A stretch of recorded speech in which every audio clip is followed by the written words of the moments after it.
Okay, welcome everybody to the World of Ability Podcast Network. My name is Emily Gollmer and I'm a podcast assistant here. And we are here with Ajabna. And so welcome Ajabna. Thank you. So how are you? Okay, maybe tell us a little bit about who you are, what you do. Yes. Your Yep. As you've seen, my name is Ajabna Hassan. I am a refugee in Kenya, specifically in Kakuma Refugee Camp, and mainly what I do in the camp is I run a program. I am working as executive director for a refugee-led organization that is called Voice for Equity. So, Voice for Equity is a refugee-led organization that was formed in the year 2023. 2022, with a main focus on education and mostly the children in the displaced setup or in displaced communities like the refugees and the host communities who are also displaced. So we have different focus areas in education, and we are most on school dropouts, the children who drop out from the schools, and the orphans who are not also being taken care of. And we also focus on the parents of the children, the schools and the teachers in different schools also, to make sure we are able to link them together, because we are running one of the a project that is called Better Learning for Children program that is integrated into social and emotional learning of the children.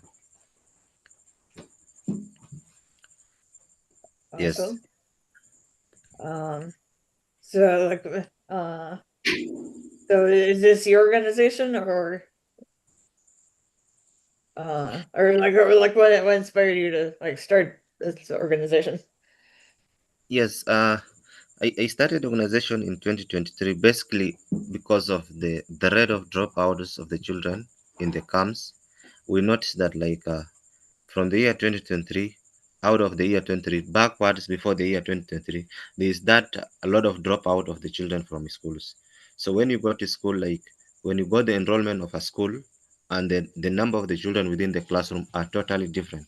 So what we felt like, there's this need for these children to come back to school, and for us now to bring these children back to school is through now to make sure that we are able to engage the communities, to engage the parents, to engage the teachers, and to engage also the stakeholders who are also focused on education. And that's really what inspires us mostly to, make sure the children are back to school, because we notice that education is equalizer. And for us to make sure this education is equalizer is to make sure to maintain the attendance of the children in schools. Yeah. Yeah, that's awesome. Uh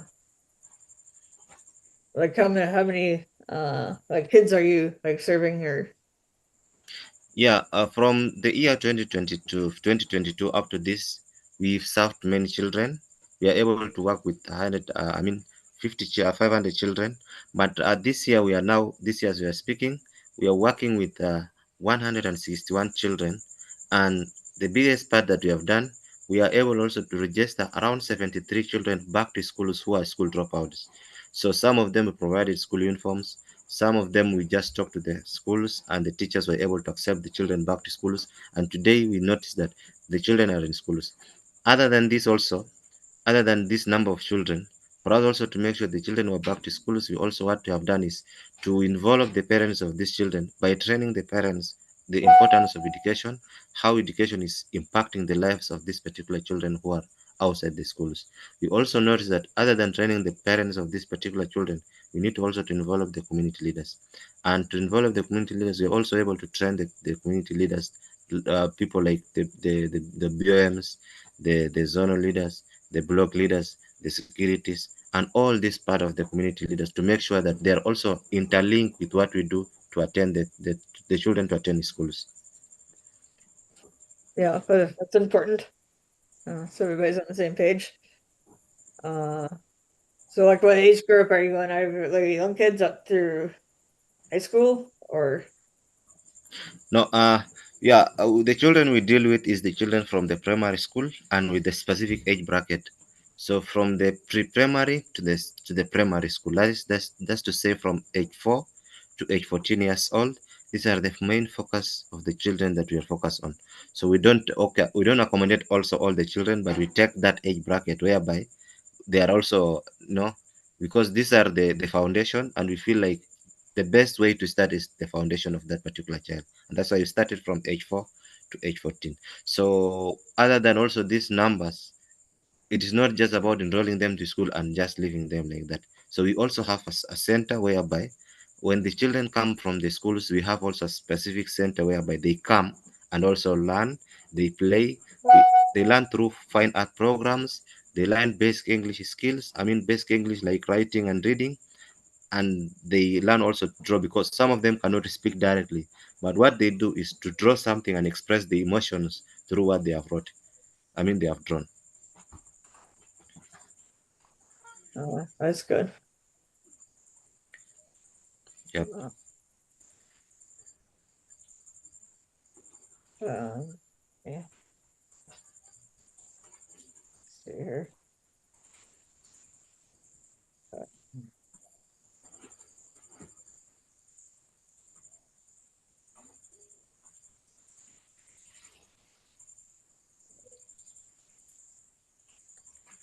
Uh, like, how did you come up with the name of your organization?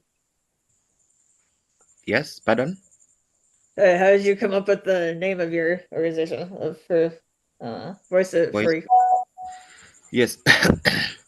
Voice, we when we look at the term voice, so this organization is really given a very big name. I know somebody may ask, I can maybe give a definition of all what is voice, what we mean by voice, what we mean by equity.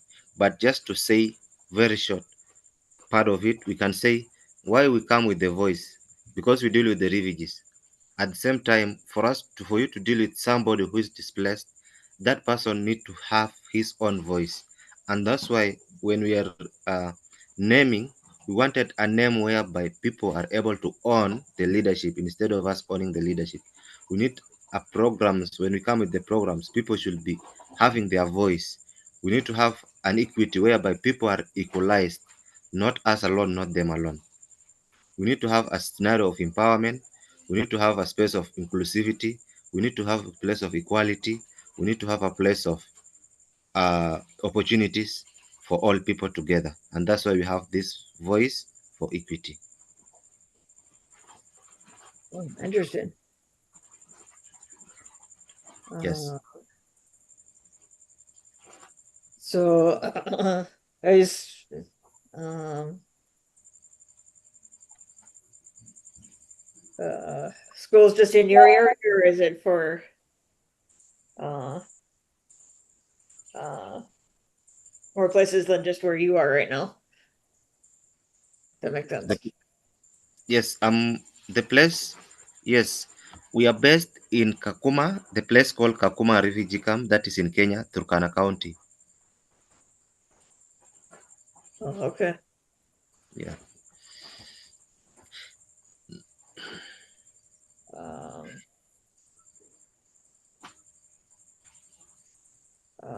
let's see.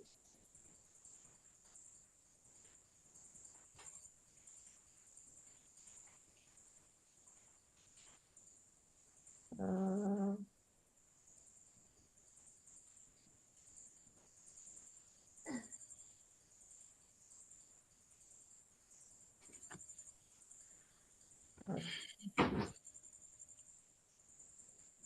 so if the kids like broke into like different classes, or like how many kids are like in Yeah. eh, each class or whatever? So we have children from across levels. We have children from nursery, we said from PP, from pre-primary, I mean, to to grade uh, to grade 8. And these children, of course, are of different classrooms, but we only have one classroom that we try to accommodate all these children with different times. Like the children from class 1 to nursery, was pre-primary school, they were accommodated before the other children come in. So I mean class 1, 2, 3 to nursery, they were accommodated. Why we accommodate them in one class? Because ours is not more of teaching them ABCD and just, it's more of now teaching them skills, how to express themselves, how to present themselves, how to have confidence, how they should be resilient in the refugee camp. So and that's why we are able to bring them together from grade 3 to PP, that is pre-primary school, whereby they are able to be matched in the same classroom. They'll be able to because most of it is more of watching the videos online, teaching them on social and emotional learning, how to maintain their emotions, how to be confident, to have empathy, how to interact and interrelate with other people around them. So that's basically how we make them that be there. Because what we look at is we need the transformation of this particular child. So for a transformation to take place, it doesn't mean we have to make inclusivity also. And that's why we are so much focused on the inclusivity of these particular groups. From grade 4 to grade 8 also is a different group that we accommodate them one in the same class. Why are we accommodating them in the same class? Because again, we focus them on social and emotional learning the same, but integrated with the art and English speaking writing also. So here you notice that children are in the camp, but from the youngest age to the biggest age, they are emotionally disturbed. Somebody is emotionally disturbed, stressful, and even if that person is in grade 8, still cannot understand. Seems like the level is the same, only that they have the names, they are in class, but the knowledge they have is not for the class they are in. And that is when now I can bring in the ratio of a teacher in the camp to the ratio of children. So according to the education of the normal education that we have in the camp, I mean, in the country, a child was, we are supposed to have 25 ratio 1 teacher, but it is a vice versa whereby we have ratio 150 to ratio 1 teacher. So it's a problem. So for us now to, re, to recall back and to come back is now to not bring them together, still feel like there's that need of all of them coming together and then be thought of the same thing that they have missed from back, and the ones who are at the same level can get it again with the ones that have gone. Oh, oh boy. Um, uh, very next question. So how you getting money or funding for the school? Yeah, you're saying? Yeah, how are you getting like funding and stuff for the Yeah, school? it is actually a challenge that we really faced to now up to now. Funding has become one of the biggest problems. So what we do is we were more of voluntary work, because so we tried as much as possible to get money. It's a problem. We What we do as a team, I work with a team of 10 members. So what we do is to contribute from our own money, from our own pockets. So we make sure at the end of the month we do some little contribution, whereby the little contribution is what we use to buy some resources, like we buy maybe the chalks, the books.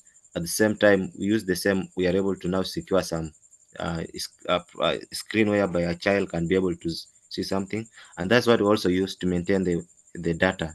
So for us to, the children to watch videos maybe from online resources, is for us to have the data bundles. So now it is from the team to contribute some money monthly to make sure that they are able to sustain themselves. So we partner with some of the uh, NGOs, but again, because of funding, we are not able to secure funding from them. We're not able to secure grants from them, and that also has hindered most of our work. We have very good projects that can help these children, but because of the funding, still we are not able to go beyond the capacity we have. Interesting. Um, uh, so like, what are your goals, or what do you see for the future of uh, this organization, or what do you to see happen moving forward? Yeah, the future, we see the future is green for us.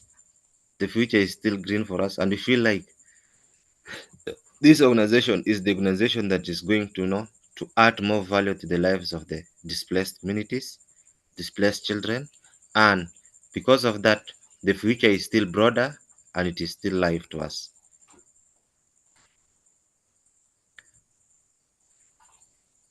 That's good. Um, um, is there anything else you'd like to say about your organization, or that you haven't said already? Yeah, actually, I spoke a lot, and I just want to say is our organization is an organization that is looking for a real quality education of the children. That we used to say we are looking at the quality education. That is one of the SDGs. So, and if we are looking for the quality education, is to make sure that the children are transformed. The children are getting foundation from the grassroots, from the beginning, not allowing a child to go to the higher level, and we need to feel like these children are are to get the quality education, are to be transformed, are to be to get now the opportunities to access higher education. So the opportunity should begin from the grassroots. So ours is more of making sure that we need to see children going back to schools, getting the importance of education, and we talk to the other members, to the people outside there. We are open organization. We are very open to people. We open to partnerships. We open to volunteers. Whoever want to volunteer with us, we are very much happy and freely welcoming all the people who can volunteer with capacity building, capacity sharing. We are happy to meet anybody who can be able.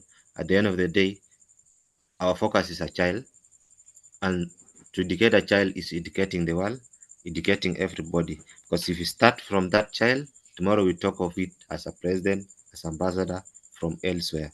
So we need to start as early as now to make sure that that person is growing and is changing tomorrow. Otherwise, we're very pleased and we are happy to work with any and everybody around. Awesome. Now, if somebody was seeing this and had questions or wanted to get a hold of you, like how would they do that? If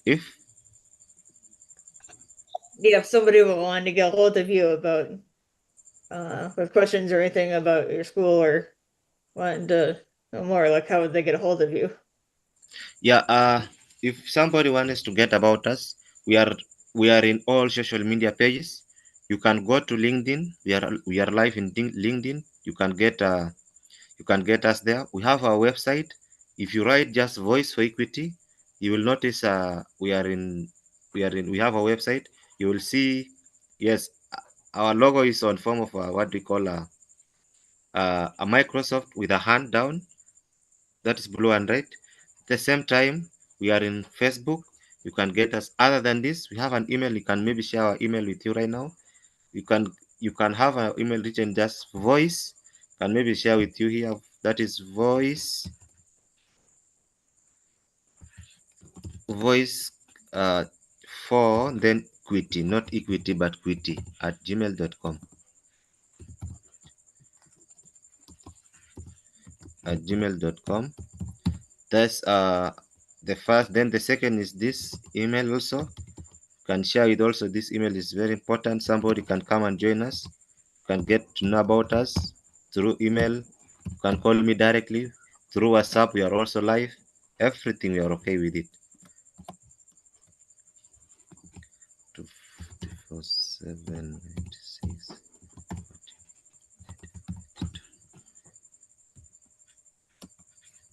Yeah, I'm sharing the the email for organization, my personal email and WhatsApp number.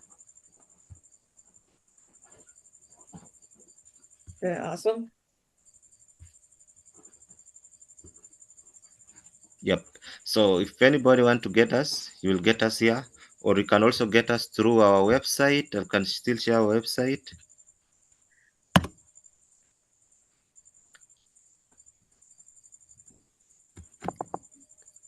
When you go to our website, we are also there.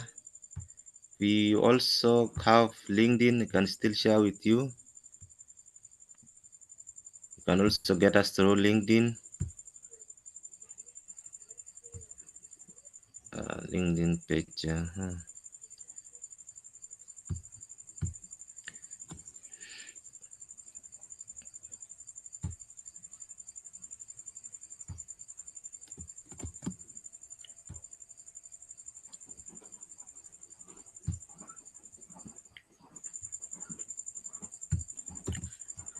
So that's our LinkedIn page. Then we also have Facebook page. Still, you can get us through Facebook page.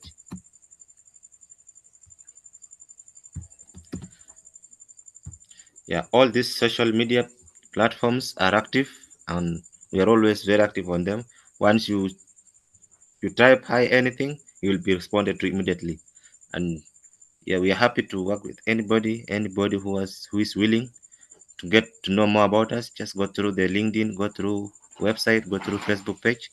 You get to know more about us. You can also directly text me through WhatsApp. You still meet me. You can text me through my both emails. You can still get me.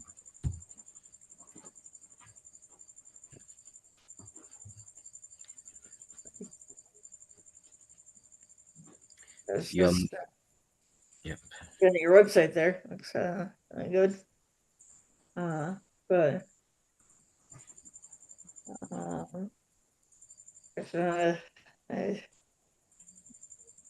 got any other last words or otherwise, I mean, thank you for uh joining us today. Yes, you're going to come back anytime for another this episode like this, and to join us on any of our social media and stuff as well. Um, um, uh, to thank everybody for tuning in. Um, and if you guys any of our shows, to please let us know and get that taken care of. Um, and until next